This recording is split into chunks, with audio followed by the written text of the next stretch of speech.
qui fait appel au sens, au goût, et qui émerveille les papilles. Répondre aux besoins du corps. Je sache d'où il vient, je sache où il a été produit. Les techniques d'agriculture sont issues qui sont en adéquation avec la nature. Avec le respect de l'animal, mais aussi végétal, en fait, on en parle rarement.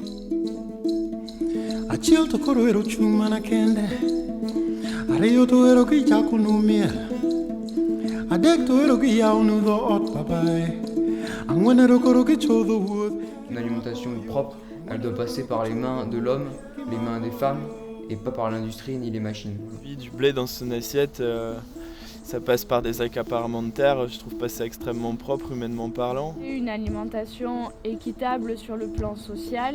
Qui ne nuit pas au sol et à la planète et qui soit produit par des producteurs qui arrivent à vivre dignement de leur production.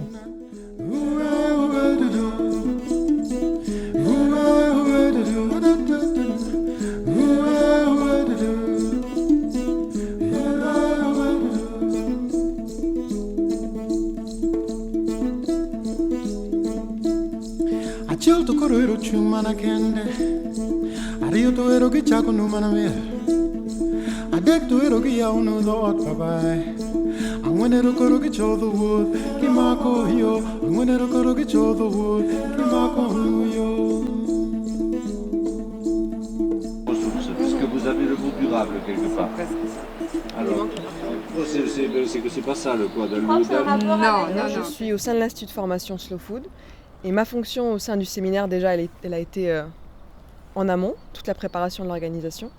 Et maintenant, au sein du séminaire, aider les jeunes, les accompagner, essayer d'accompagner aussi les contenus pédagogiques, d'assouplir le séminaire et de vraiment être à l'écoute des jeunes. Et essayer un peu d'adapter le programme et tout ce qui a été prévu à leurs besoins et aussi à leurs idées, puisque finalement ils ont des parcours très riches et très intéressants et on a envie de se nourrir de ça pour modifier et pour adapter le séminaire. J'aimerais pouvoir monter un projet culturel, un lieu culturel associatif, un milieu rural pour rapprocher un peu le monde urbain et le monde rural. Donc avec un collègue, là en fait on a pour projet de lancer un magazine qui parlerait d'agriculture et d'environnement et qui est à destination des Amapiens à Marseille. Je vais travailler à la Fédération pastorale de l'Ariège cet été pour travailler sur les savoirs, la transmission des savoirs et savoir-faire chez les bergers en Ariège. Donc, je travaille avec des groupes de jeunes sur les thématiques des changements socio-environnementaux et donc tout ce qui est lié à l'alimentation et à l'agriculture. Alors, le séminaire, c'est un séminaire européen de jeunes. Donc des jeunes se rencontrent, qui ont reçu notre information parmi des réseaux ou parmi des associations. Et le but du séminaire, c'est en fait de rassembler des jeunes qui sont passionnés par l'univers de l'alimentation, que ce soit d'un point de vue personnel comme professionnel. Et par le moyen de cette rencontre, c'est aussi de les faire travailler sur des sujets, sur des outils, sur des thématiques très importantes. Donc d'abord sur la partie théorique, échange d'idées, échange d'opinions, également de projets, mais ensuite sur une partie très pratique qui finalement est la création d'outils, la création de formation par exemple ou de moyens de sensibiliser très pratiques qu'on pourra ensuite, nous en tant qu'association, peut-être essayer de reformuler, de mobiliser auprès d'acteurs politiques, auprès d'acteurs de collectivités territoriales ou tout simplement d'acteurs de l'éducation. Là, c'est quelque chose qui est très personnel parce que d'un point de vue physiologique, on a tous des sensibilités très différentes, notamment à certaines saveurs comme le sucré et l'amer, ça peut aller de 1 à 300, voire même plus. Donc c'est vrai que si quelque chose, moi, me paraît très amer, peut-être qu'à toi, ça te paraîtra tout à fait logique. Les mots de Slow Food, c'est bon, propre et juste. C'est justement avoir une vision globale des questions alimentaires. Donc on part de ces fondamentaux, des valeurs. Ça a été un peu c'est notre fil conducteur ou plutôt notre point de départ. Et puis, pour nous, dans la démarche de Slow Food et dans la démarche de l'Institut, il y a aussi la volonté de travailler sur des grilles de lecture et des grilles d'analyse du territoire. Après, au niveau agréable, ça serait très agréable avec un petit verre de rouge. Non, moi je préfère du Oui, moi aussi. Ouais, non, mais avec un petit verre de vin. Allez, avec un petit verre de vin. Notre objectif, c'était à la fois de mobiliser des jeunes parce qu'on trouve que le mouvement Slow Food, c'est forcément par les jeunes qui sera à un moment donné porté, hein, il faut que ça passe par là. Et aussi peut-être de les faire interroger les thèmes sur lesquels on travaille nous, voilà, de façon à ce qu'ils aient peut-être un regard critique, des propositions, voilà. Donc sur les notions de comment on peut monter un territoire autour d'un projet sur l'alimentation. On l'a appelé territoire de goût, mais finalement les jeunes ils n'ont pas trop accroché avec cette terminologie-là, puisque l'idée c'était que le goût et le plaisir ça pouvait être aussi un bon fédérateur pour être dans des actions plus construites, plus techniques et plus politiques. C'est important de former sur les questions alimentaires d'une façon globale, de la terre à l'assiette.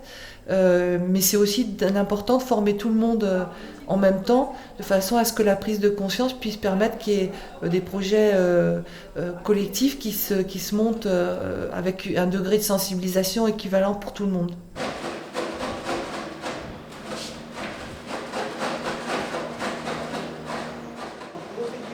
Ouais, puis là je vais le mettre un peu plus dans la recette. On a sorti tout ce qui était mis en place, enfin ce que j'appelle moi la mise en place technique, c'est-à-dire toutes les choses qu'on doit trier et tout ça, qu'on a besoin de place. Donc on le fait là. On a toujours des bacs avec contact alimentaire. On récupère les déchets puisqu'on fait les composts et tout ça. Et puis là, comme c'est un menu qui va être entièrement végétarien, on va mettre à l'honneur un certain nombre de produits et montrer comment on peut les manger de façon créative, facile, tranquille. Est-ce que je les coupe directement ou je les mets comme ça? Le principe de la journée, c'est végétaliser son assiette. Végétaliser son assiette, c'est simplement faire une assiette complète. Ce n'est pas un truc extraordinaire, hein. C'est juste que tu fais une assiette complète. La plupart des assiettes qui sont servies dans le commerce, quels que soient les types de distribution, si on les évalue du point de vue nutritionnel, c'est nada, c'est rien du tout, c'est ni fait ni à faire. On ne mange pas équilibré dans les restos. 9 fois sur 10, je veux dire, très souvent, on fait plaisir aux clients, on fait plaisir aux chefs, et à la fin, on n'a pas forcément des choses. Alors, il y a 3 intérêts de s'intéresser à la cuisine végétarienne, pour tout le monde. La première chose, les végétariens connaissent mieux les apports nutritionnels, connaissent mieux les légumes, connaissent mieux les légumineuses, etc. Ils ont donc une connaissance. Ça, c'est très important. Le végétarisme, c'est d'abord un rapport à la nourriture via la connaissance.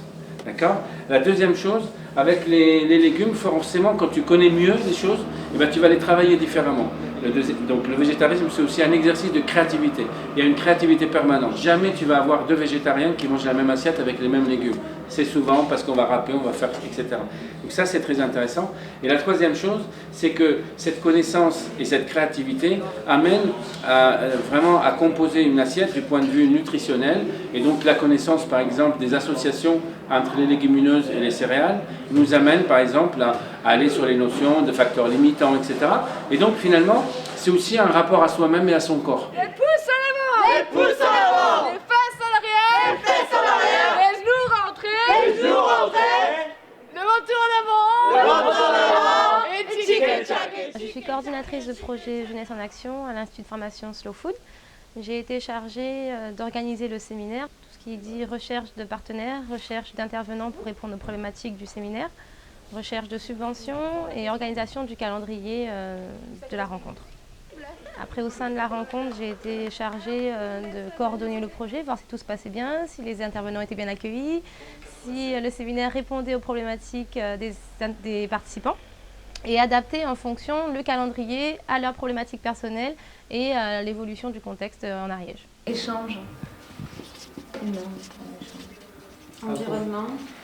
Une fois que les jeunes ont croisé leur regard sur cette problématique de territoire durable, on va diffuser les actes que les jeunes auront rédigés pour interpeller les élus et montrer à d'autres jeunes que les jeunes s'accaparent cette question de l'alimentation et de diffuser au niveau local et international et européen. Que ce soit Toulouse, que ce soit Rennes, on est dans un milieu hyper-urbain. Nous, on se pose la question aussi de quelle adaptation de ce dispositif-là, alors pas forcément sur le gaspillage alimentaire. Je suis venu à ce séminaire en Ariège parce que, à la fois pour partager mon expérience du slow food youth, du slow food jeune au niveau européen avec les jeunes français, aussi mon expérience de Disco Soup et des actions qui mobilisent beaucoup de jeunes sur Paris en fait. Mais vraiment je suis surtout venu parce que c'est la première fois en France qu'il y a une rencontre autour de la philosophie de Slow Food et des actions de Slow Food qui est faite pour des jeunes et avec des jeunes. Donc c'est vraiment pour ça que je suis venu, quoi. Un des projets que j'ai, c'est c'est de reconnecter en présentant les productions de ces agriculteurs parisiens et franciliens aux consommateurs. Je crois que ça va bien marcher parce que les consommateurs, si on leur dit voilà, t'as le choix entre donner de l'argent à un produit qui vient, qui a fait des milliers de kilomètres pour venir, qui donne de l'argent à des gens qui sont mal payés et qui détruisent la planète, et t'as le produit équivalent mais meilleur qui donne de l'argent à quelqu'un que tu connais, qui est à côté de ton territoire, qui revitalise ton territoire et qui est durable.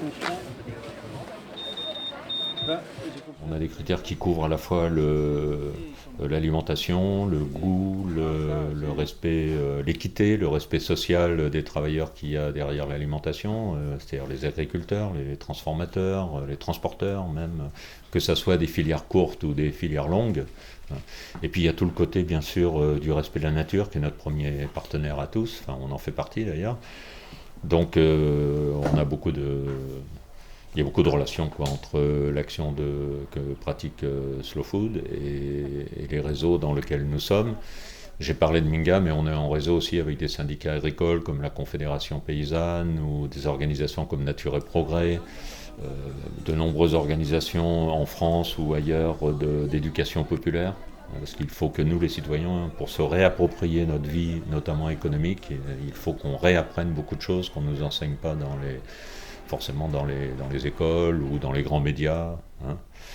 Voilà, donc on est tous là pour essayer d'apprendre les uns des autres et avancer et agir. Alors on y va. C'est quoi ça? Alors, il faut du croquant, il faut du parfum. L'ISEP ne passera pas par moi.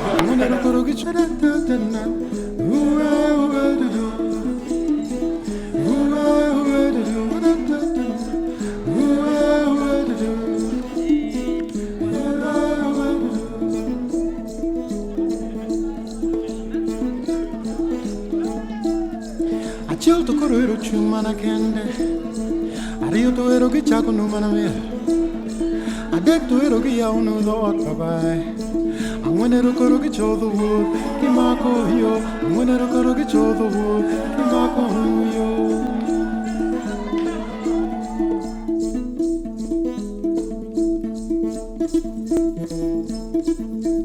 J'ai l'impression rassembler des personnes, que ce soit dans les organisateurs ou les participants, qui ont une sacrée énergie positive à transmettre. Et rien que ça, en fait, c'est super à vivre, ça construit et c'est réconfortant.